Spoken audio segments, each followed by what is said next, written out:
உறவுகளுக்கு வணக்கங்க. இப்போ நம்ம என்ன பார்க்க போகிறோம் அப்படின்னா, இது வந்து ஒரு சாதா ப்ளவுஸு, அதாவது லைனிங் கிடையாது. இப்போ இந்த ப்ளவுஸ் நம்ம தைக்கும் போது என்ன ஆகும் அப்படின்னா, saree கட்டும்போது பின் இந்த இடத்துல வந்து போட்டுக்கிட்டு இருப்பாங்க. மோஸ்ட்லி இதில் 2 டைம்ஸ் 3 டைம்ஸ் போட்டோடனே இந்த இடம் வந்து ப்ளவுஸ் வந்து அந்த ஹோல்ஸ் வரும், இல்லை கிழிஞ்சிரும்.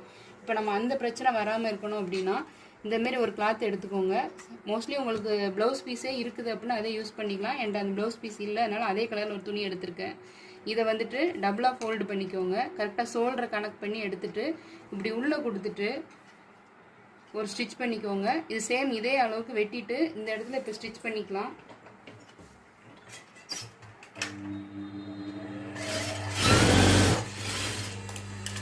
பாருங்க, இப்போ இந்த இடத்துல இப்போ ஸ்டிச் பண்ணியாச்சு. இப்போ இது என்ன ஆகும் அப்படின்னா, இந்த இடத்துல உங்களுக்கு ஷோல்டர் கிட்ட மட்டும் பின் போடுற இடம் மட்டும் வந்து நல்லா ஸ்ட்ராங்காக இருக்கும். இப்போ நம்ம இதை தைச்சிட்டு இந்த 2 லைன்லையுமே தைச்சி விட்டுக்கலாம்.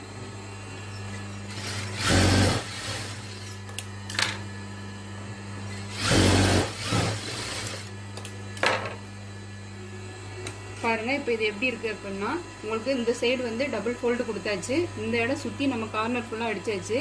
இப்போது நம்ம பின் போடும்போது என்ன ஆகும் அப்படின்னா, இந்த ப்ளவுஸில் இந்த இடம் மட்டும் நமக்கு எக்காரணத்தை கொண்டு கிளியாது.